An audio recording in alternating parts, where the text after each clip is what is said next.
नमस्कार, मैं श्री गोपाल नारसन। सबसे पहले मुख्य समाचारों पर एक नजर। रूठे सांसदों के पास चाय लेकर पहुंचे राज्यसभा के उपसभापति। सरकारी गोदामों से आए गेहूं में 4 कट्टे मिट्टी और चोकर भरा हुआ मिला। अत्याधुनिक बनेगी प्रभु जी की रसोई। एक मजदूर की बेटी के बैंक खाते में 10 करोड़ रुपए की रकम।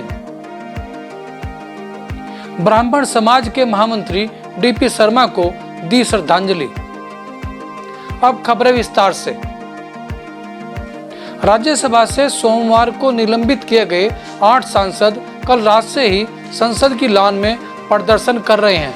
रात भर बाहर बैठे इन सांसदों के लिए राज्यसभा के उपसभापति हरिवंश मंगलवार की सुबह चाय लेकर पहुंचे। हालांकि इन सांसदों ने विरोध स्वरूप चाय पीने से इनकार कर दिया, जिस कारण उपसभापति को बैरंग लौटना पड़ा। सहारनपुर में राशन की दुकानों पर गोदामों से सड़े गेहूं की आपूर्ति की गई है। सीलबंद कट्टे दुकान पर खोले जाने पर सड़ा हुआ गेहूं निकलने से राशन डीलर परेशान है। सरसावा के गोदाम से शाहजहांपुर के राशन विक्रेता नरेश कुमार को गेहूं की आपूर्ति राशन वितरण के लिए की गई थी। दुकान पर पहुंचे गेहूं को जैसे ही नरेश ने वितरण के लिए खोला तो उसमें 4 कट्टे मिट्टी तथा चोकर से भरे हुए मिले। सहारनपुर के गांधी पार्क में नवनिर्मित पार्कों का शिलान्यास कमिश्नर संजय कुमार ने किया। उन्होंने कहा कि काफी बाधाओं के बाद यह पार्क बन पाया है। उन्होंने प्रभु जी की रसोई को और अत्याधुनिक बनाने के लिए कार्य आरंभ करने के लिए और इसमें 150 लोगों के एक साथ बैठकर भोजन करने की क्षमता बढ़ाने की बाबत कार्रवाई करने की जानकारी दी। आज सहारनपुर शहर के लिए, स्मार्ट सिटी सहारनपुर के लिए आज ये ऐतिहासिक दिन है कि बहुत सारी समस्याओं के अड़चनों के बावजूद निरंतर बैठकों का दौर जो रहा और बड़े निर्णय लेने के पश्चात टेंडर की प्रक्रिया में भी कुछ बाधाएं आई, उन सबको दूर करके आज हम लोगों ने पहला प्रोजेक्ट, मेजर प्रोजेक्ट जो है शहर में, उसकी शुरुआत की है। 9 पार्कों का जीर्णोद्धार जिसकी लागत करीब 8.5 करोड़ रुपया है। आज गांधी पार्क में हमने उसकी शुरुआत की है। मेयर साहब, नगर आयुक्त साहब और चीफ इंजीनियर और तमाम हमारे शहर के चुनिंदा लोग सब वहाँ उपस्थित थे। प्रभु की रसोई एक ऐसी स्थली है हमारे शहर में जहाँ गरीबों को प्रतिदिन 450 से 500 लोगों को हम लोग प्रतिदिन निःशुल्क भोजन हम लोग खिलाते हैं। ये एक ऐसी संस्था है जिसमें कमिश्नर संरक्षक हैं, जिलाधिकारी और तमाम शहर के जो लोग जुड़े हुए हैं, मेयर साहब और सब जितने यहाँ के दानदाता हैं, शहर के चुनिंदा लोग जो हैं, सब इसमें बढ़ चढ़ के रुचि लेते हैं। आज वहाँ पर भी स्मार्ट सिटी के तहत एक सोशल इंटरवेंशन के अंतर्गत हम लोग यहाँ 33 लाख का एक और परिसर हम लोग इसमें बनाने जा रहे हैं, जो कि मुझे विश्वास है कि अगले 2 महीने में बनकर तैयार हो जाएगा। उसके बाद ये संभव होगा कि हम एक साथ, हम करीब 150 लोगों को हम एक साथ खाना खिलाने के लिए हमारी वो स्थिति हो जाएगी। तो आने वाले वक्त में हम लोगों ने बहुत सी और नई परियोजनाएं स्मार्ट सिटी के अंतर्गत धरातल पर उतरेंगी। ICCC जो स्मार्ट सड़कें हैं, हमारा वाटर फाउंटेन है और बहुत सी नए कंसेप्ट, हम लोग कुछ नए हैंडीक्राफ्ट मार्ट बनाने जा रहे हैं, कुछ और नए बड़े परियोजनाएं, नई चीज़ें शहर को देने जा रहे हैं। और हमारा लक्ष्य रहेगा कि हम अगले 6 महीने में इन सब को हम पूर्ण कर लें और उनको हम धरातल आम जनता को रोज़मर्रा की ज़िंदगी में आते जाते फ़र्क दें। सहारनपुर के दिल्ली रोड स्थित कंकरकुई अंडरपास में भरे पानी को लेकर क्षेत्रवासी परेशान हैं। उनका कहना है कि इस अंडरपास से लगभग 15,000 क्षेत्रवासी रोजाना आते जाते हैं। पानी भरा होने के कारण क्षेत्रवासियों को भारी परेशानी का सामना करना पड़ रहा है।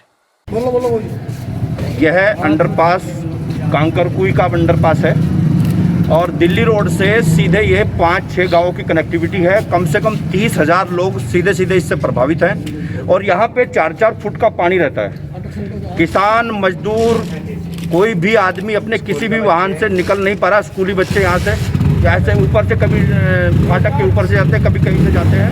तो सरकार ने यहाँ कोई व्यवस्था नहीं की है। पानी लगातार भरा हुआ है। आज अधिकारियों ने यहाँ आने का समय दिया था, सुबह से सभी ग्रामवासी यही हैं, अधिकारी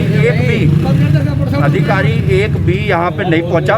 और अभी फ़ोन पे बात हुई है तो वो कह रहे कि हमारी ड्यूटी कहीं और लगा दी है, हम नहीं आ पा रहे हैं। तो सुबह से ग्रामवासी यहाँ पड़े हुए थे, हज़ारों की तादाद में 5 गाँव से लोग आए हुए थे।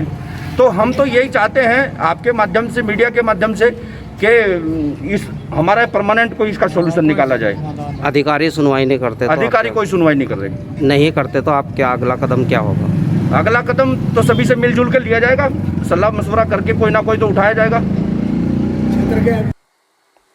रुड़की में किसानों का कहना है कि कृषि बिल बड़े व्यापारियों को लाभ पहुंचाने वाला है।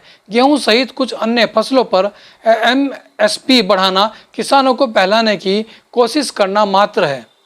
किसान नेता पदम सिंह, डॉक्टर अनिल, राजवीर सिंह, चौधरी कटार सिंह आदि का कहना है कि सरकार ने कृषि बिल जो संसद में पास कराया है उससे किसानों को कोई लाभ होने वाला नहीं है। सरकार कह रही है कि किसान अपनी फसल कहीं भी बेच सकता है, लेकिन इससे पहले भी किसान को कोई रोक नहीं थी। बलिया जिले के रुकुनपुरा गांव की एक किशोरी के बैंक खाते में 10 करोड़ रुपए होने से हड़कंप मच गया है। किशोरी अपनी मां के साथ बैंक पहुंची तो कर्मचारियों ने बैंक खाते में उक्त रुपए आने की पुष्टि की।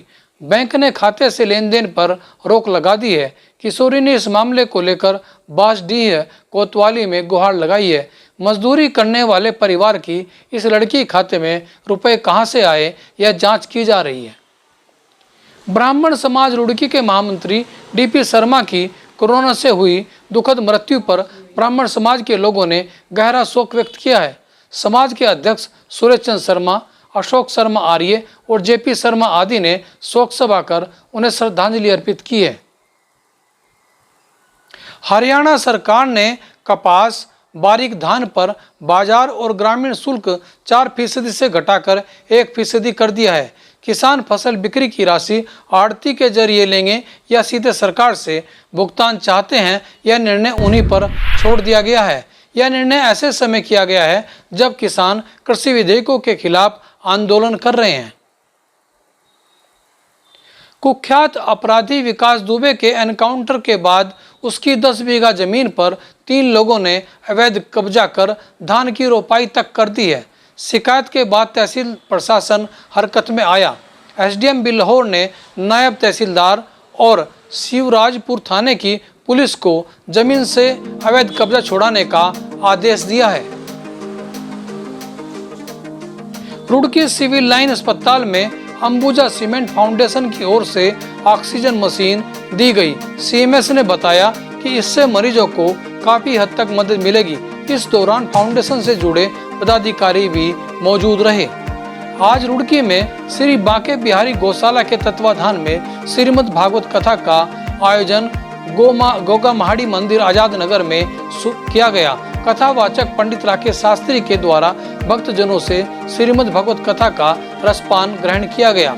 कोरोना वैश्विक महामारी के चलते अनेक धार्मिक कार्यक्रम जो प्रतिवर्ष हुआ करते थे वह इस बार नहीं हो पा रहे हैं, लेकिन सरकार की गाइडलाइन मिलने के बाद सोशल डिस्टेंसिंग और कम से कम 100 लोगों की शारीरिक दूरी के साथ यह परमिशन मिली है। इसी संदर्भ में आज बड़ी हर्षोल्लास के साथ श्रीमद् भागवत कथा का रसपान भक्तजनों ने ग्रहण किया। उत्तराखंड में उत्तर प्रदेश खबरों के लिए बने रहिए हमारे साथ। नमस्कार।